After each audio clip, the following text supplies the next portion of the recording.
Bonjour à tous, bienvenue pour ce webinaire Bouline dédié aux levures cette fois-ci. Aujourd'hui, on a le plaisir de ne pas être chez moi devant mon écran à la maison, mais je me suis déplacé à Bruxelles pour venir directement à l'Institut Meurice. Et comme vous avez l'habitude, on va commencer. J'espère que vous m'entendez maintenant. Oui, c'est bon, merci. Donc, c'est que ça marche. Comme d'habitude, on va faire un petit sondage pour savoir qui est derrière l'écran de l'autre côté, pour moi, mais aussi pour Laurence, que je vais vous présenter juste après. Donc, on va démarrer par le petit sondage de présentation. C'est parti, on lance tout de suite, qui va permettre aussi, peut-être aux petits retardataires, d'arriver en cours de route, parce que Bruxelles, c'est loin, pour certains d'entre vous. Donc, ça répond. On va voir si on a plutôt des professionnels ou des amateurs aujourd'hui, ou des curieux. Le dernier webinaire, il y avait quelques curieux. C'est toujours marrant, qui était sur le thème de la jazz. Donc, on continue un peu la série des levures. Il y aura un troisième webinaire aussi sur la levure où on finira un petit peu le sujet qu'on va aborder aujourd'hui. Vous verrez, on va finaliser le projet. Donc, on a les réponses un peu de tout le monde. On va mettre fin au sondage. Je vais vous le partager de ce pas. Donc, vous voyez le sondage. Donc, une majorité de professionnels de la bière, de brasseurs, mais aussi de brasseurs amateurs. On est toujours aussi des brasseurs amateurs. Donc, on va revenir maintenant sur la présentation. Hop. Et voici.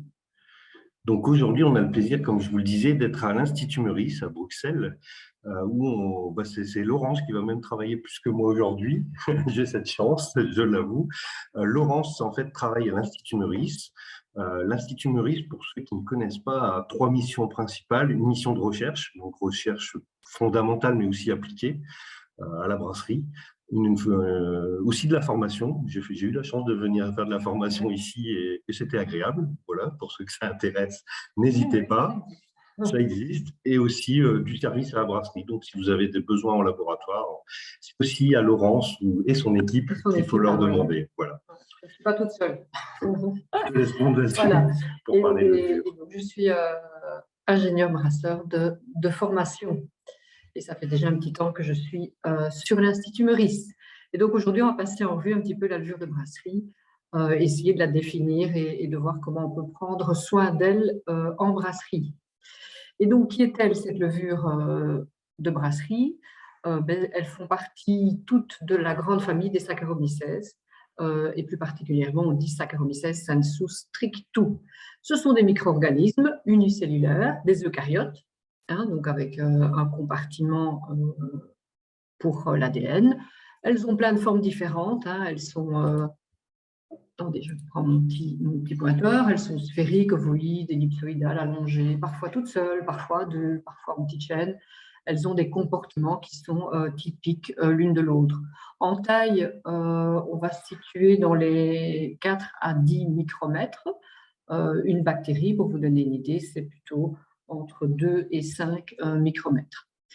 La levure pousse par bourgeonnement, comme il est illustré ici en dessous. Donc, on va avoir une cellule mère qui va donner naissance à une cellule fille, donc par bourgeonnement.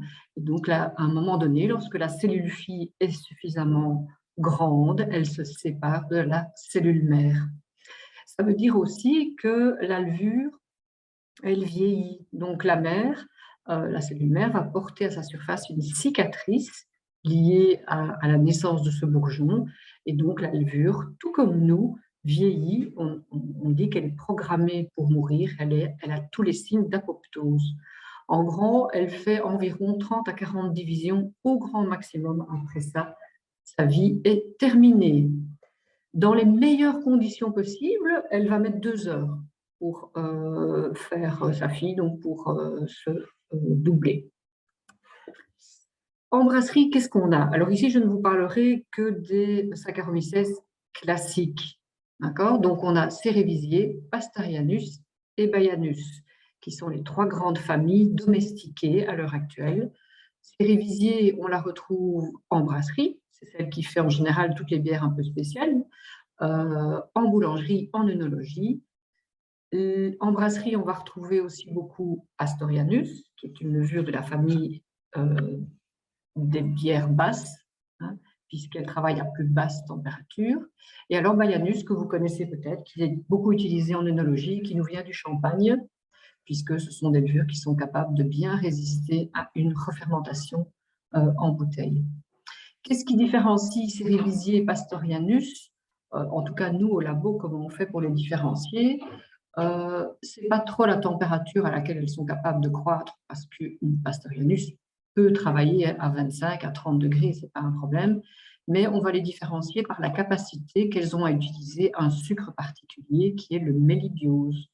Et donc, Pastorianus, la levure basse, est capable de l'utiliser. Elle possède l'enzyme ici, reprise en rouge, qui est capable de couper le mélibiose en 2 sucres qu'elle pourra utiliser. Et Cerevisiae n'en est pas capable. Et donc, on utilise un substrat chromophore. Et donc, les blanches sont les Cerevisiae et les bleues sont les petites levures Pastorianus. Et ça nous permet de les différencier. C'est essentiellement comme ça qu'on le fait, nous, au niveau là.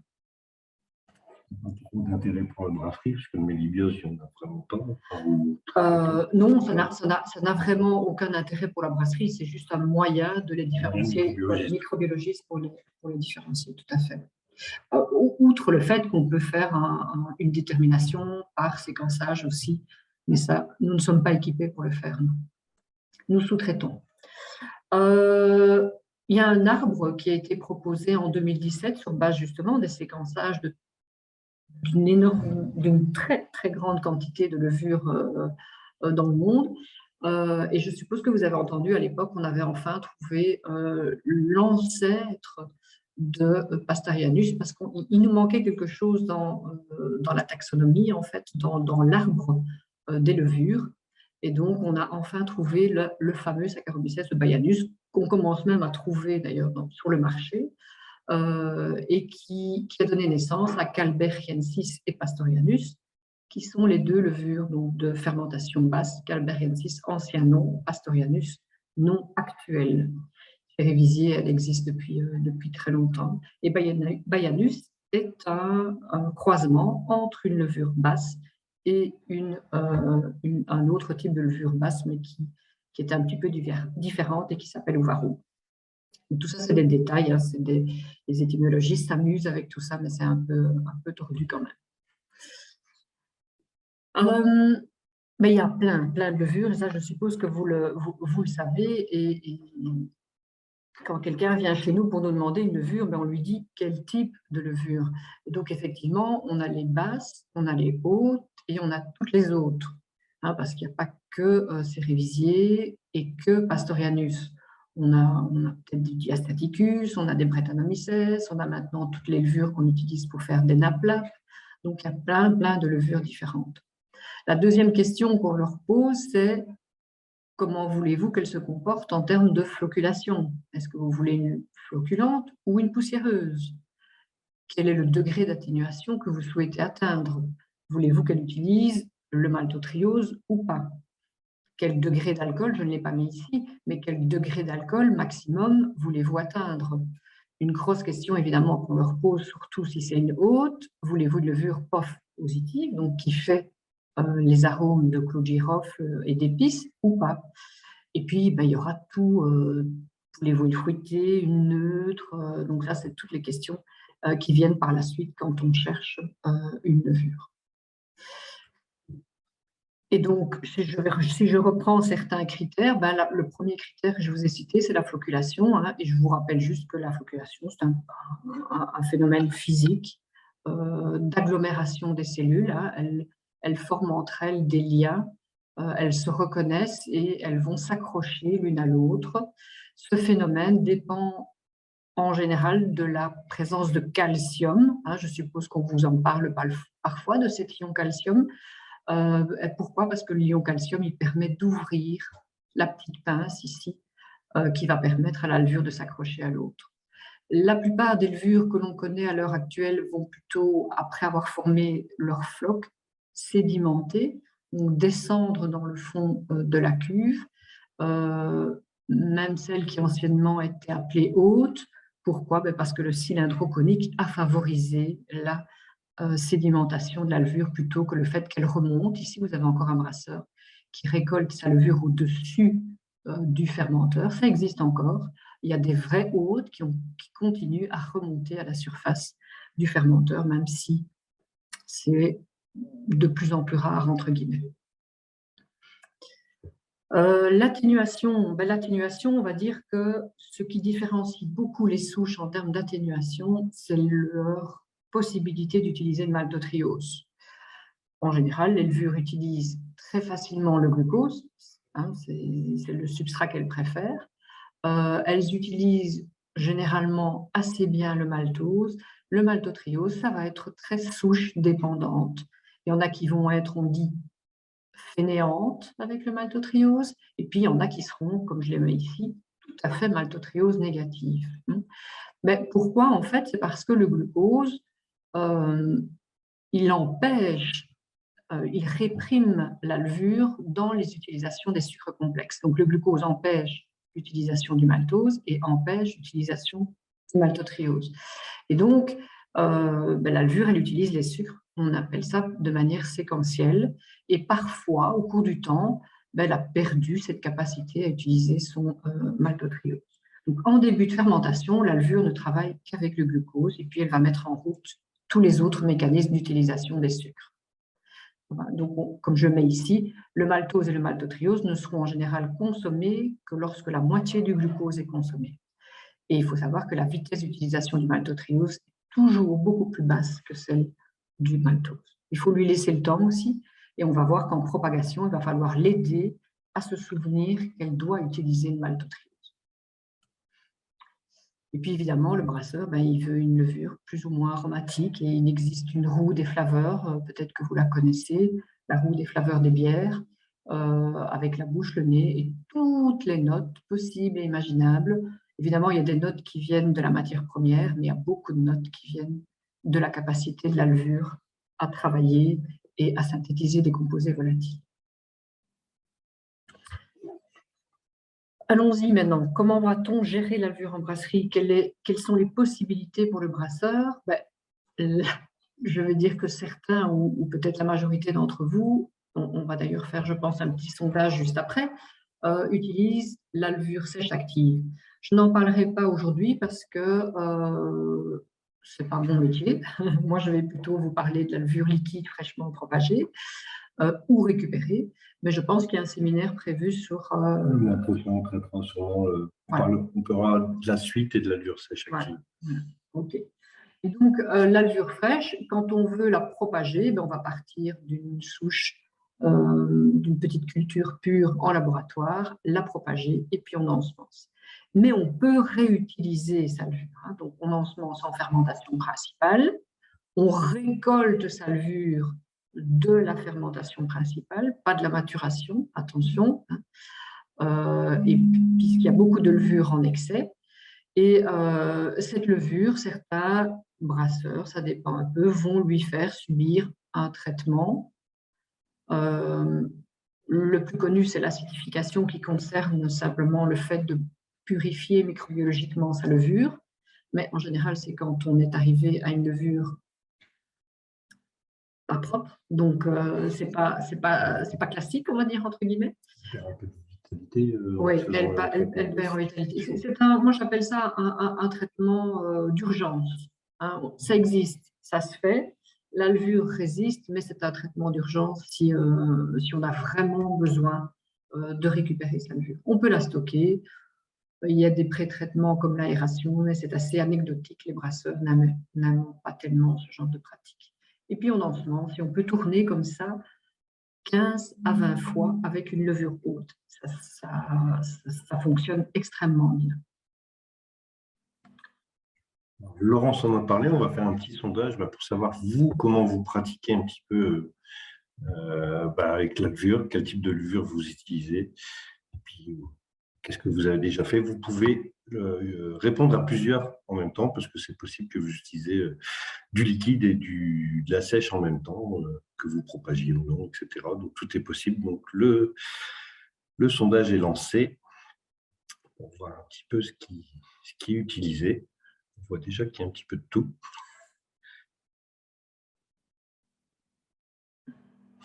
Donc, beaucoup Tout le monde a fin de réponse. Il en reste encore quelques-unes. 4 réponses. Bon, ça va, tout le monde met de la levure, il n'y a pas de non concerné. C'est bien. On ne sait jamais s'il y avait des curieux qui ne brassaient pas, ça aurait pu leur convenir. Donc maintenant, je vais vous partager les résultats.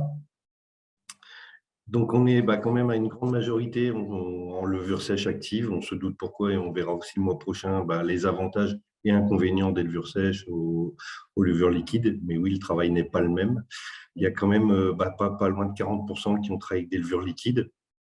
Donc après, on n'a pas détaillé si c'est des levures liquides de souche propre ou commerciales, parce qu'il y a aussi des levures commerciales en liquide.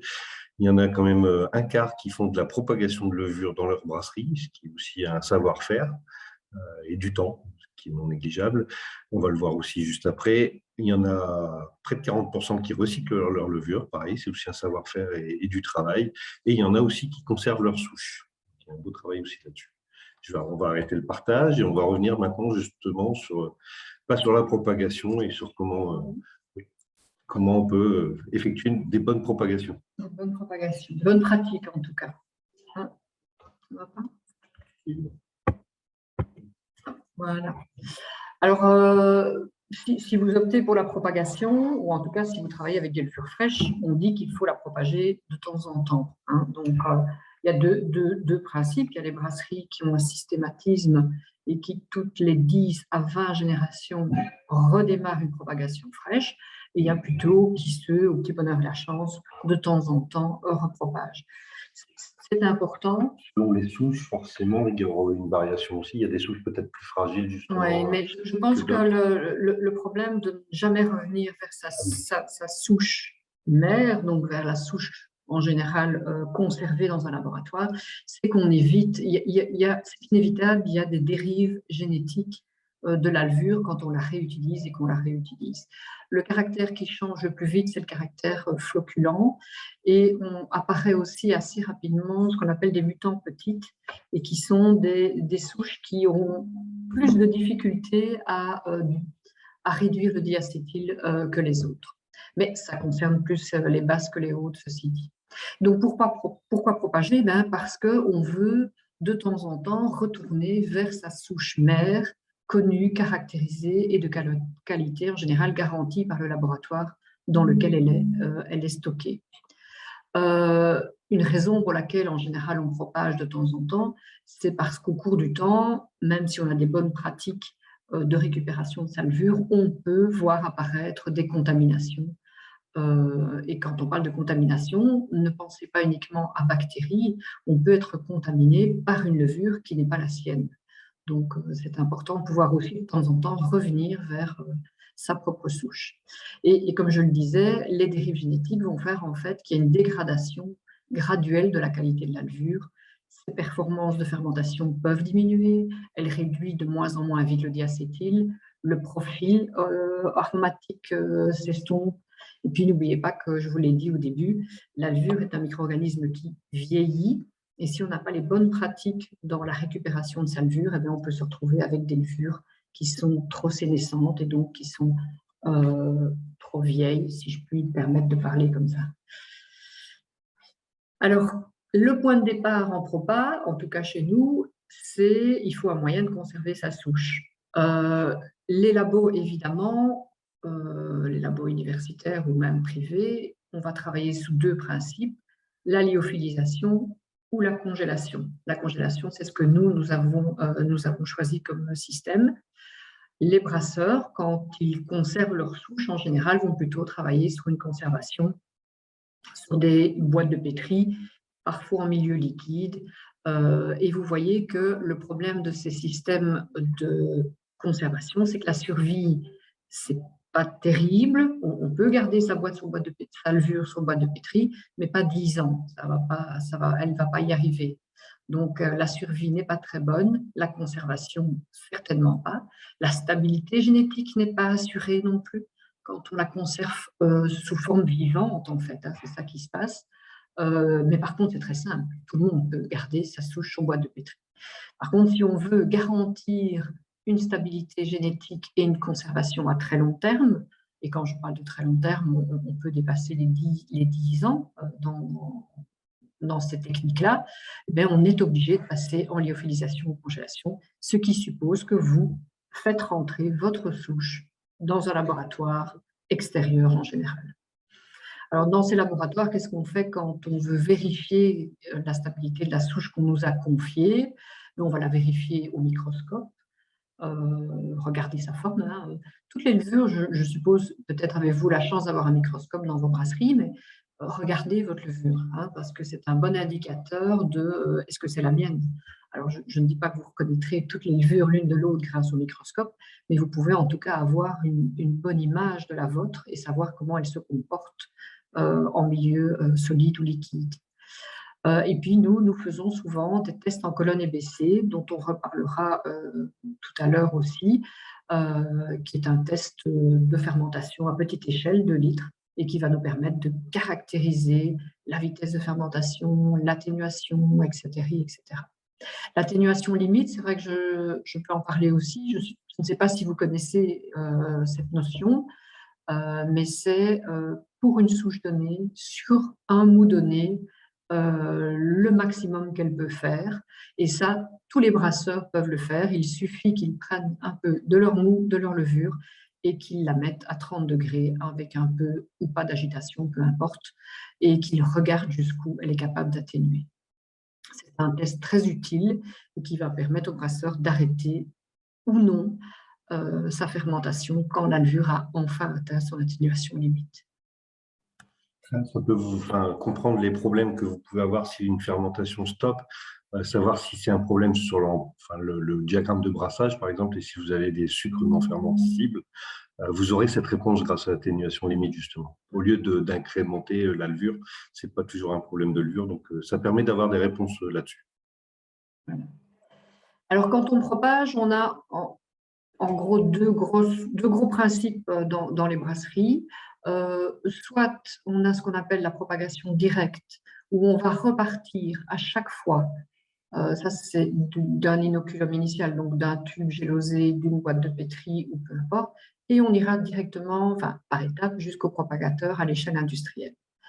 Et on a aussi une autre technique qui sont des propagations successives, où là, on va avoir ce qu'on appelle un temps, où on va garder un peu de levain intermédiaire, qu'on récolte ou pas en fermentation, et on va chaque fois repropager à partir de ce levain intermédiaire. Là aussi, il faut être très attentif, on ne repropage pas pendant 10 ans sans retourner évidemment de temps en temps à sa souche mère, sinon c'est catastrophique.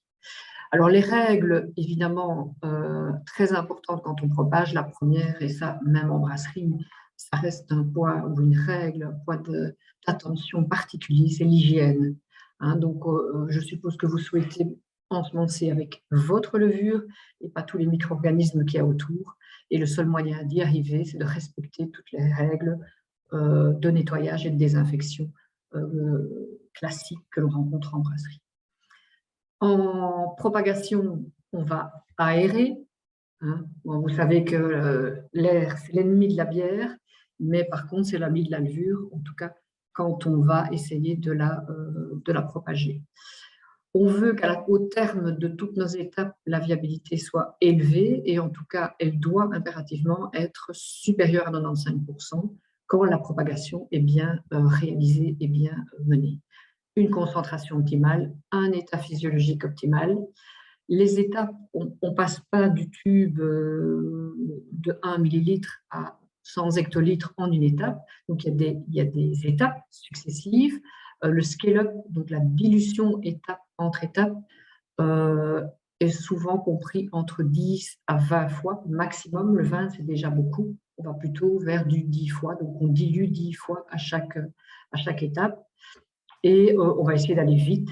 Et un dernier petit point d'attention, c'est que si la majeure partie des étapes au laboratoire se font à 30 degrés, parce que la levure, c'est sa température de croissance optimale, mais qu'après vous devez la faire travailler à 10 degrés, on va quand même essayer de diminuer la température de propagation au fil des étapes.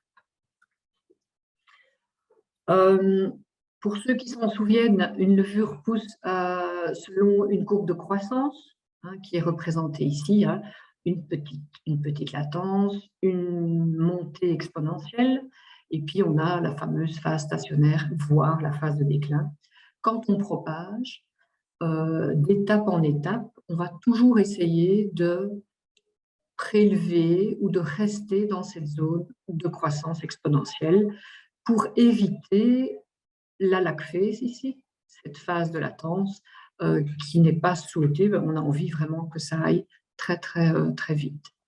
Attention quand même que si vous propagez sur du mou, donc un mou classique, ne l'oubliez pas, contient du glucose, du maltose et du maltotriose, mais il va falloir quand même à une ou deux étapes aller prélever sa levure plutôt en fin de phase exponentielle stationnaire. Pourquoi? Parce que c'est dans cette zone ici au bout qu'elle utilise son maltotriose, pour autant que vous avez une souche qui utilise le maltotriose. Donc il faut la forcer en cours de propagation à utiliser son maltotriose, et donc on va au moins une fois aller plus loin dans la phase de prélèvement d'étape en étape. Je ne vous rappellerai pas, si vous êtes brasseur, vous avez le mou qui est un élément nutritionnel magnifique. Il ne faut pas lui rajouter grand-chose, à part l'oxygène. Donc, c'est le seul élément qui est super important à rajouter en propagation. Mais normalement, un mou de malt est riche en carbone, est riche en azote et est riche en minéraux. Vous ne devez rien rajouter.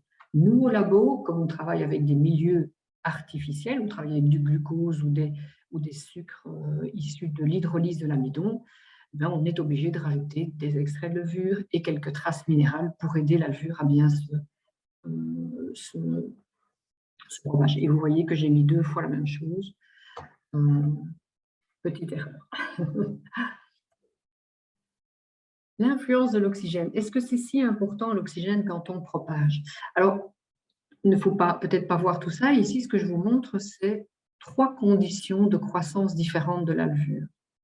Et vous avez un petit chiffre ici qui s'appelle YXS, qui est le rendement de croissance par rapport au substrat donné. Vous voyez que si je travaille en l'absence d'oxygène dans un milieu riche en glucose, le rendement de conversion du sucre en biomasse est compris entre 0,05 g de biomasse par gramme de sucre jusqu'à 0,15 g par gramme de sucre. Ça, c'est ce qui se passe en brasserie quand elle fermente, en gros. Donc, le rendement de croissance n'est pas très grand. Si, par contre, on travaille ou on propage quand on produit la levure comme Boulogne ou je peux dire le Safre aussi, peu importe, on va essayer de se mettre dans cette condition-ci, à savoir qu'on va travailler avec beaucoup d'oxygène et pas beaucoup de glucose. Et dans ce cas-là, c'est le rendement optimum qu'on peut obtenir, à savoir que 0,5 g ou en gros 50% du sucre est transformé en biomasse. Ce sont les conditions idéales pour faire croître la levure. On ne les atteindra pas en brasserie si on propage. Ce n'est pas possible puisque contrôler sa concentration de sucre pour qu'elle reste en dessous de 0,5 g/litre, ça veut dire 0,05 plateau, ce n'est pas possible. Donc, on est ici en brasserie, on va mettre plein d'oxygène pour propager et on a du sucre. On est très haut en sucre et on a ce qu'on appelle un métabolisme respiro-fermentaire, un peu entre ces deux-là, et le rendement général de croissance est aux alentours de 0,3 à 0,4 g par gramme de sucre. Donc, c'est ceci qu'on va essayer de viser quand on propage chez nous ou en brasserie.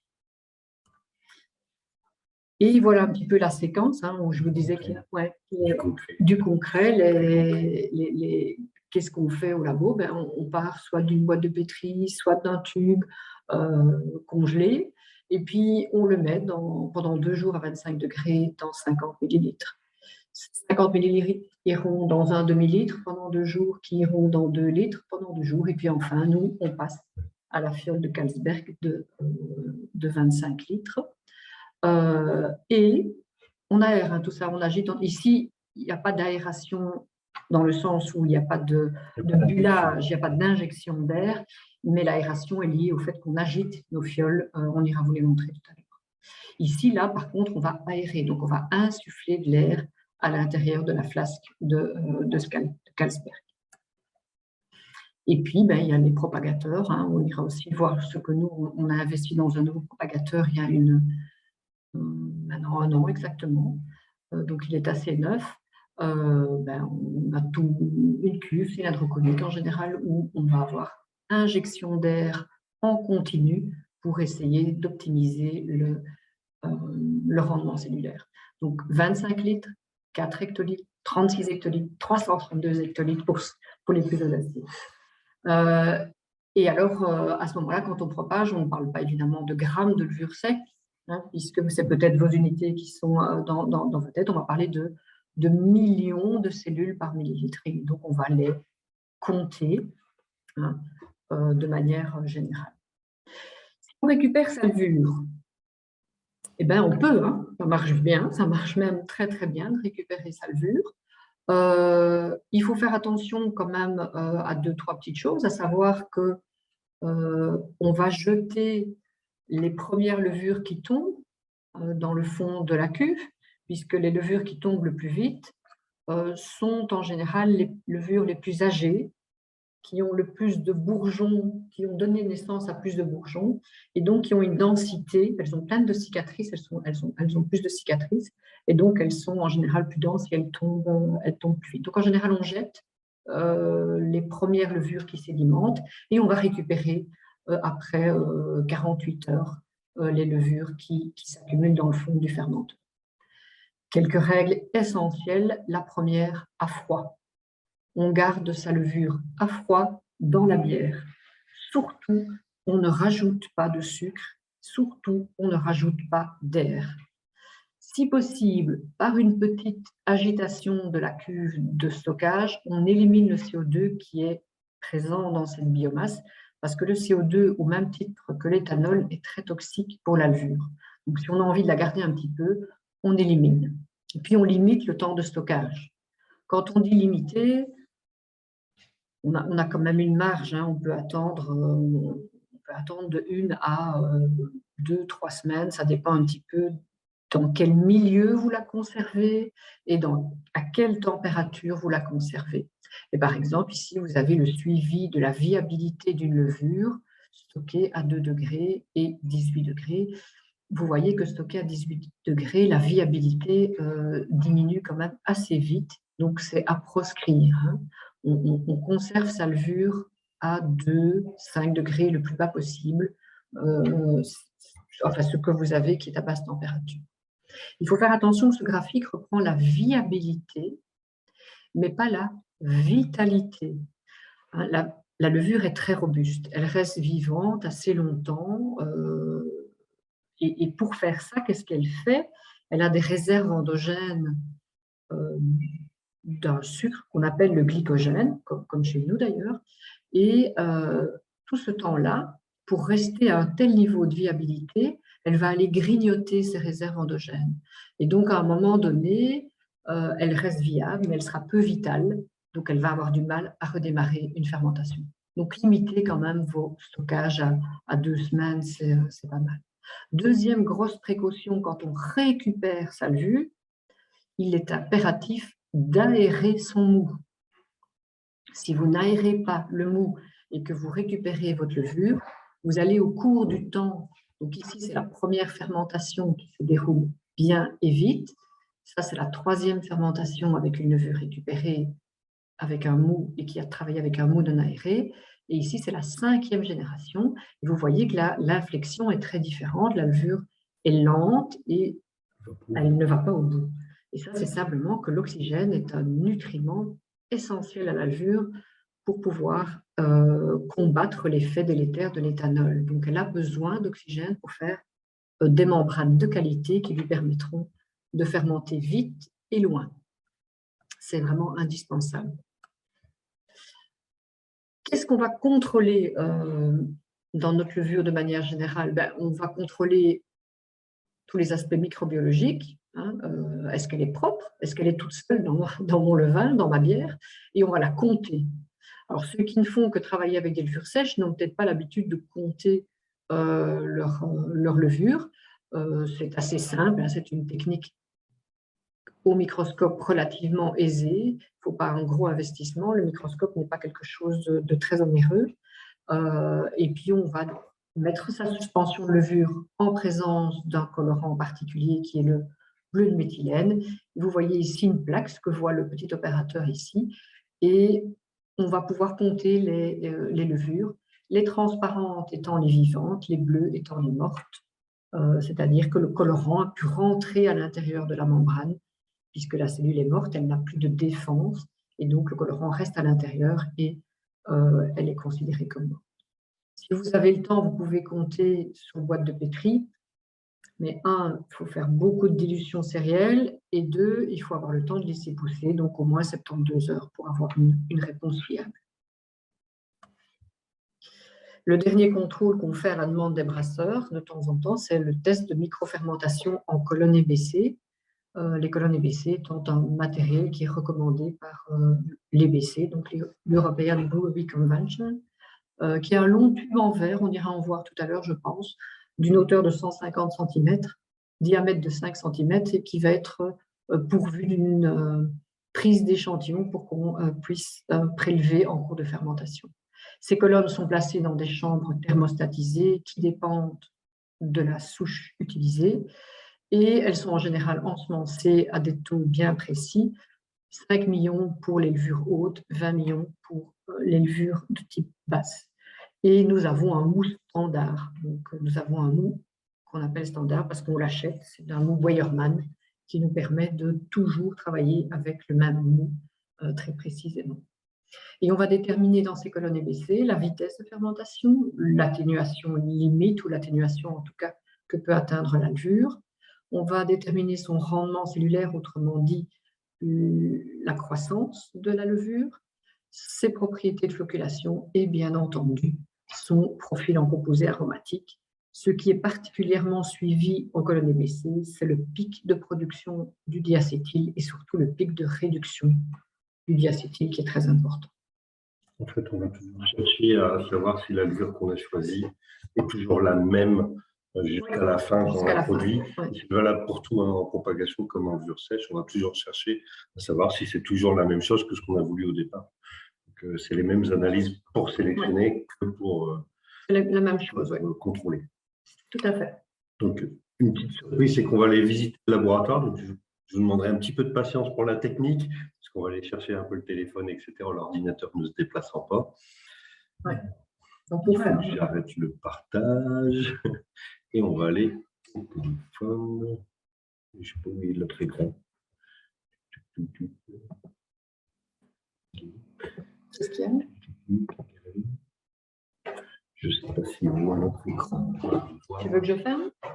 Est-ce que vous voyez l'autre écran où on voit un vert? N'hésitez pas à écrire dans la discussion. Non. Non. Ah bon, bah voilà, il y a un petit bug technique, ça arrive. Moi aussi pas, on prend le PC. Hein. Galerie. Oui, on peut prendre le PC aussi. Attends. Ah oui, juste. Je vais aller sur le panneau. Et ben, c'est parce qu'il a désactivé la caméra. Je vais aller au téléphone tout de suite voir. On arrive.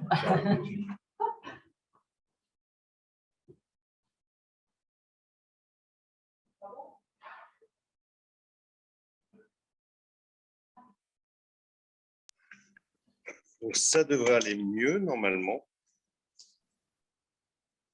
Je vais aller voir si ça paraît. Ouais. C'est bon? Ouais. On va aller voir tout de suite. Normalement, vous voyez le laboratoire. Est-ce que c'est... Ça y est, ok, c'est bon. C'est tout bon. Et ben, c'est parti pour la visite du coup du laboratoire. On va commencer où tout commence, donc la souchothèque. Et Laurence va nous montrer la souchothèque de l'Institut Meurice. C'est fait à faire la plupart des souches. C'est très froid. C'est moins 80, donc c'est très froid. La plupart des souches ont été mise en collection dans les années 60 par le professeur Devreux qui avait envie de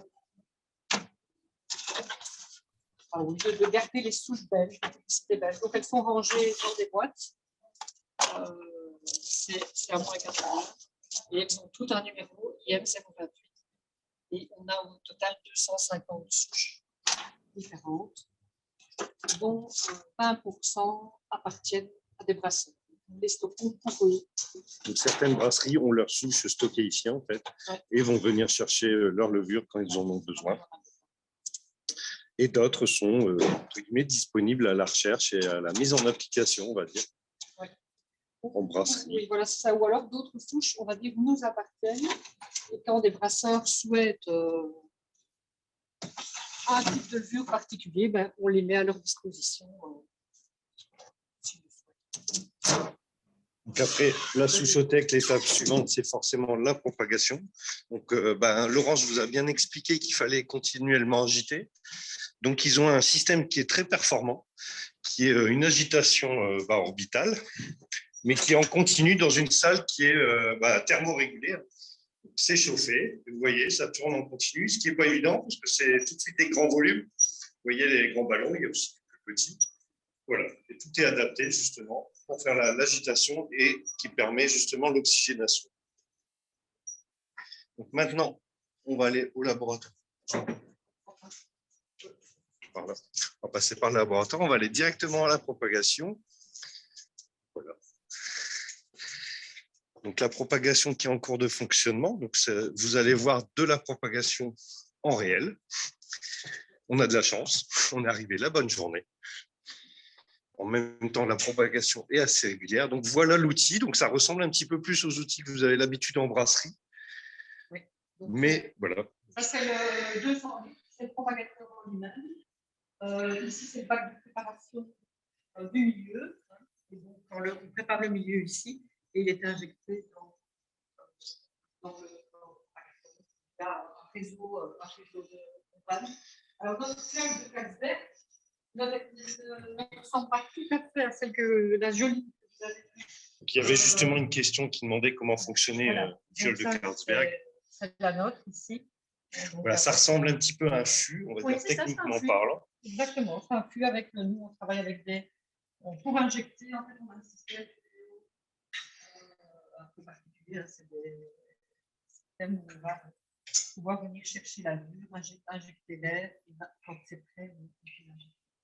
Voilà, c'est un fût où on va pouvoir injecter, du coup, oxygéner le milieu en continu pour être en mode propagation, comme on l'a vu dans la présentation, être en respiro-fermentaire. Donc, voilà. Donc, vous voyez, là, c'est en cours de production. Donc, il y a même le nombre d'heures qui restent, etc. C'est assez automatisé, justement. 24 heures sur 48 heures de propagation et on est à 25,84 degrés Celsius. Et on va même pouvoir aller voir ce qui se passe dedans. Alors ici, on est sur des dimensions qui sont à taille humaine. Vous vous doutez que quand on fait de la levure sèche, les premières étapes sont identiques, mais les volumes sont tout de suite un peu différents. Vous voyez, il y a de l'activité, ce n'est pas négligeable. C'est très beau. Et bon, derrière l'écran, vous ne sentez pas, mais ça sent très, très bon. Tant pis pour vous. Donc voilà. Donc ici, on est sur un modèle, on va dire 200 litres, c'est déjà bien, mais en industriel, on parle c'est des tonnes de levure, donc c'est beaucoup plus grand. Et là, ce qui est assez étonnant, c'est une des parts énergétiques les plus importantes pour faire de la propagation, c'est justement l'injection d'air, parce qu'il faut de la puissance pour amener les bulles en bas et les pousser pour qu'elles oxygènent bien tout le fermenteur. Oui, alors ici, il y a quand même une petite spécificité aussi, c'est qu'on n'est pas en brasserie, donc on n'a pas du mou à notre disposition stérile. Donc le propagateur est muni d'une double enveloppe qui peut refroidir, mais aussi dans laquelle on peut injecter de la vapeur parce qu'on stérilise in situ, donc dans le fermenteur, notre milieu de propagation. Donc voilà la propagation. Il ne nous manque plus que la partie qualité. Donc la qualité, on a beaucoup parlé des colonnes EBC. Je pense que vous êtes tous assez curieux de voir à quoi ça ressemble, les colonnes EBC. Donc les lumières sont éteintes. Donc voici les colonnes EBC. Vous voyez, hein, c'est assez grand, c'est assez haut. Ça ne ressemble pas du tout aux cuves qu'on peut avoir l'habitude de voir en brasserie. Vous voyez les éléments de piquage pour faire des échantillons, comme décrit. Et voilà dans quoi sont contrôlées les différentes levures, mais aussi sélectionnées. Voilà.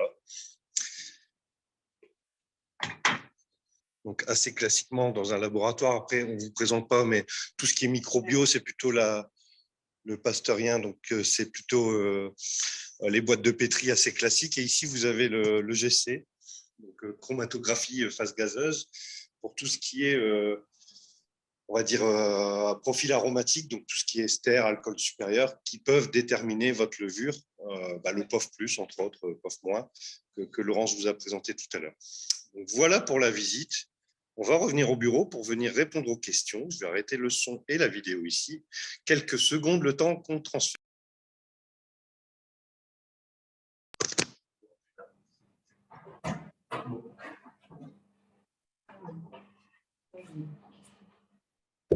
Nous revoilà. Et voilà. La technique se déroule plutôt bien, donc tout va bien. Alors, on va revenir maintenant aux petites questions. Où il y avait une conclusion, peut-être que tu voulais, pour terminer. Parce que c'est juste pour expliquer que voilà, il faut prendre soin de la levure. Elle est robuste, mais il faut juste prendre soin d'elle. T'inquiète pas, on peut. Oui, c'est pas grave. Arrête le partage. Voilà. Comment ça se passe pour les questions? On les écoute? On va les lire parce qu'il y en a déjà qui sont posées. Alors, on va les balayer. Et si tu veux... Alors, on peut fermer. Oui. Hop. Non. Non. Annuler. Ça, tu peux fermer. J'ai failli mettre fin au webinaire. Non, on va répondre à votre question. Alors, qu'implique le transport du fructose qui doit être actif pour la levure de basse fermentation? Rien du tout.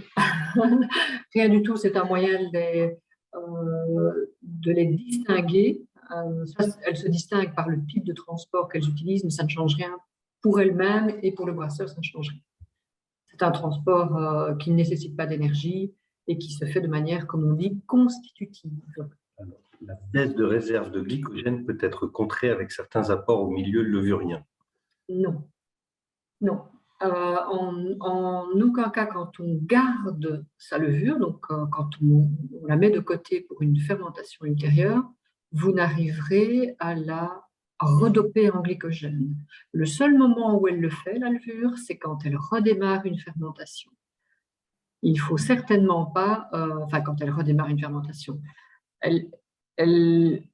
en début de fermentation, elle va surtout essayer de se développer, de faire un peu de biomasse, et juste après, avec l'excès de sucre, elle va profiter qu'il y ait beaucoup de sucre autour d'elle pour refaire du glycogène. Mais quand on la garde à 0 degré, il ne faut pas lui donner quelque chose pour qu'elle fasse du glycogène. Une étape pourrait être de repartir en mode propagation, mais dans ce cas-là, Oui. vous auriez peut-être beaucoup de levure et peut-être trop par rapport au dimensionnement de votre brasserie, et autant faire de la propagation dans ce cas-là. Parce que vous aurez l'équipement, mais là, vous aurez quand même les risques de contamination, de dérive génétique, etc. Donc, ça peut être une autre solution pour refaire des réserves de glycogène, mais pas idéal, on va dire. Pas idéal, non. Faites-vous des analyses organoleptiques sur des souches exogènes que nous avons sélectionnées? Oui, bien sûr. Oui, on fait les analyses tant physico-chimiques, dans organoleptiques, on va dire qu'on balaye les principaux composés volatiles ou non qui sont issus de la levure, et on fait du sensoriel puisqu'on est un expert, on a un panel expert de détermination, de qualification des levures. Comment augmentez-vous le volume dans le propagateur? C'est le propagateur qu'on a vu. Il est en batch, il n'est pas en fait. C'est du batch. Ouais. C'est du batch. Nous travaillons en batch, nous, donc il n'y a pas de.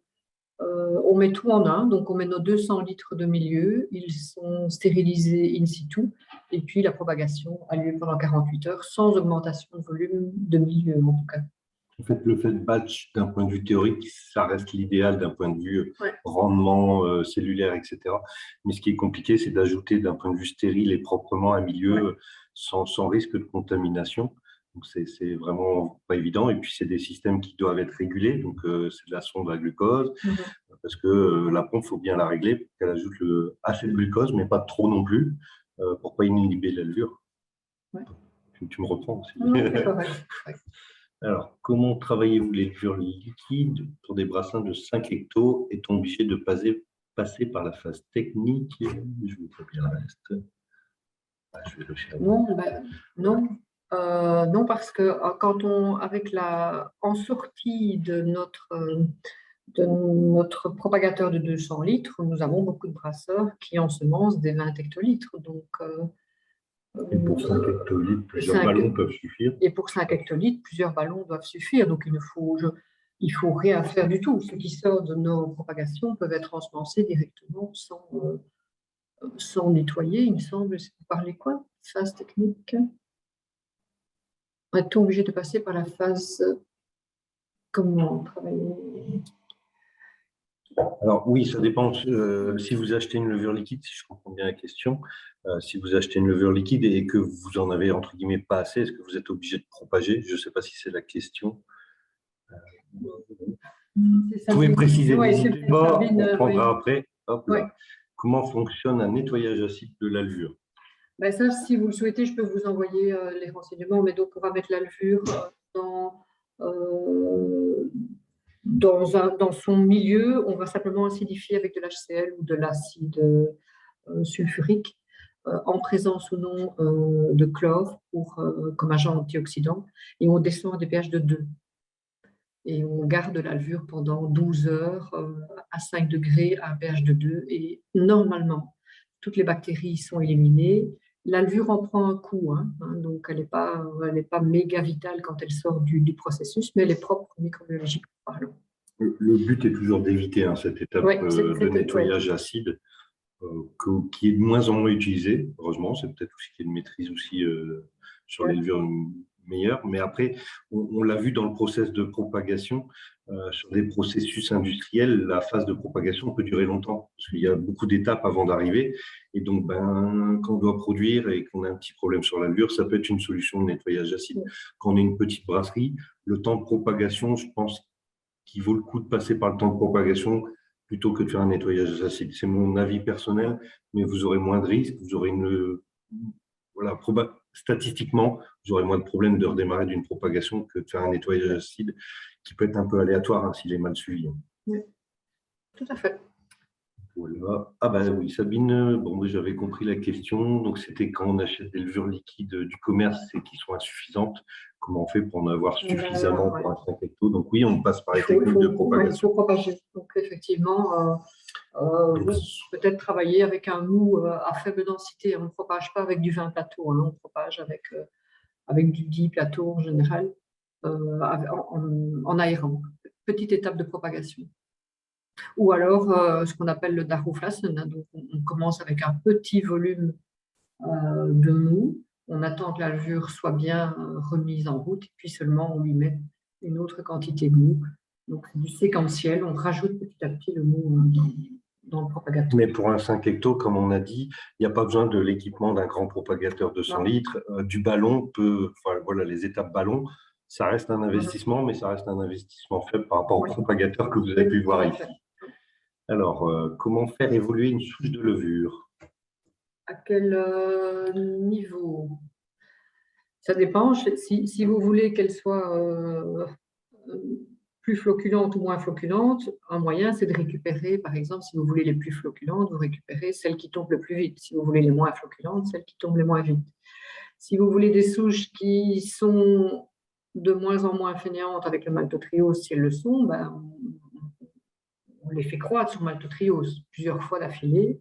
Et donc, c'est des sélections naturelles et on prend chaque fois le candidat qui est le plus robuste. On peut faire évoluer une souche. On peut faire évoluer par des repiquages, par rapport aux conditions dans lesquelles on les met. Et après, c'est plus violent, mais pour faire des nouvelles souches, il y a l'hybridation, il y a ce genre de technique qui existe pour créer des nouvelles souches. Mais là, c'est plus de l'évolution, c'est plutôt du croisement et de l'hybridation. Mais ce n'est pas de l'évolution pour le coup, mais c'est ce qui se fait aussi. C'est comme ça que certaines souches de levure sont créées aujourd'hui. Par hybridation. Et c'est naturel, c'est une hybridation, c'est deux levures qu'on croise, deux par an. On utilise la capacité de la levure à avoir une reproduction sexuée dans certaines conditions. C'est là où il faut maîtriser ces conditions. Mais cette étape est naturelle. On ne touche pas aux OGM, qui sont une possibilité qui existe et donc, qui n'est pas autorisée en Europe. Les grands levuriers, forcément, cherchent sur ces biais-là. Mais Voilà. On n'est pas pour chez nous, pour l'instant en tout cas, déjà. J'avais aussi des questions, donc questions et réponses. Comment fonctionne le flash de Carlsberg? Je pense qu'on y a répondu pendant la visite. Question de Mathieu. Et un spectateur anonyme nous demande: l'Institut Meurice propose-t-il en payant des protocoles adaptés et personnalisés pour la propagation de levure dans une brasserie? De l'accompagnement, en fait. C'est plutôt de l'accompagnement, ça. Oui, enfin, je ne sais pas si c'est payant ou pas payant, mais c'est plutôt des services de conseil. Oui, on reste à la disposition. On est quand même un institut de formation aussi. Donc, on reste à la disposition de personnes qui souhaitent. Après, je pense que tout dépend aussi de la taille de la brasserie Oui, et tout à fait, l'objectif. oui. En fonction, je pense qu'ils vous mettront plutôt en relation parfois avec des faiseurs. Je pense aux propagateurs que vous avez pu voir, avec des faiseurs, par exemple, de ce type d'outils. Si le dimensionnement de vos brasseries demande ce type d'outils, et voir l'intérêt. Il faut toujours, on veut toujours utiliser de la propagation de levure, mais vous avez vu, hein, la majorité utilise des levures sèches actives. C'est quand même, on verra le mois prochain pourquoi la levure sèche active a quand même un succès et pourquoi Brewline, on est aussi sur la levure sèche active et pas sur la levure liquide. Il existe des vendeurs de levure liquide, mais c'est compliqué sur d'autres sujets aussi. Donc, on verra un petit peu ses avantages et ses inconvénients. Mais c'est un temps de travail, ce n'est pas à négliger. Il faut regarder combien ça vous coûte quand même et l'intérêt que vous y trouvez. Je ne dis pas qu'il faut faire l'un ou l'autre, mais à mesurer et à quantifier pour vous dans votre brasserie. Voilà. Donc, je ne sais pas si vous avez encore d'autres questions. Je regarde, je pense qu'on a répondu à tout. Bon, c'est le même. Est-ce que c'est tout bon pour vous?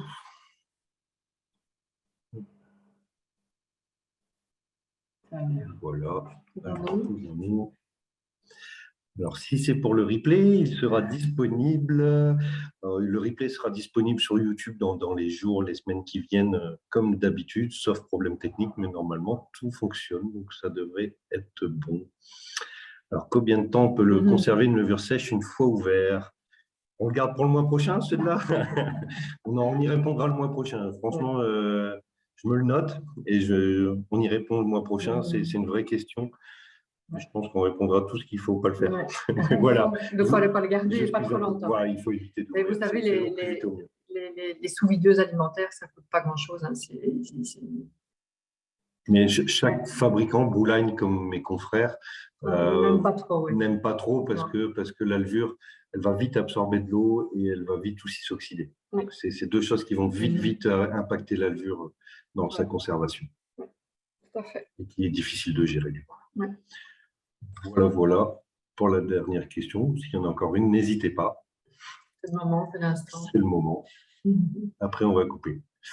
Je vous remercie pour votre présence. Et puis, n'hésitez pas. Comment contacter l'Institut Meurice? Vous n'hésitez pas. Je pense que sur Internet, il y a ce qu'il faut. Il y a un site, Institut Meurice. Mais pour l'instant, vous pouvez aussi envoyer un mail à Brewline et en transfert. Il n'y a aucun problème. Vous avez mes coordonnées, de toute façon, sur Facebook, LinkedIn, etc. Vous pouvez contacter Brewline moi-même et je transférerai toutes vos demandes. Oui, on mettra le replay, Daniel, sans aucun problème. Et bonne journée aussi, Isabelle. Bonne journée et Frédéric. Bonne journée à tous. Merci. Bonne journée. Au revoir. Allez, au revoir.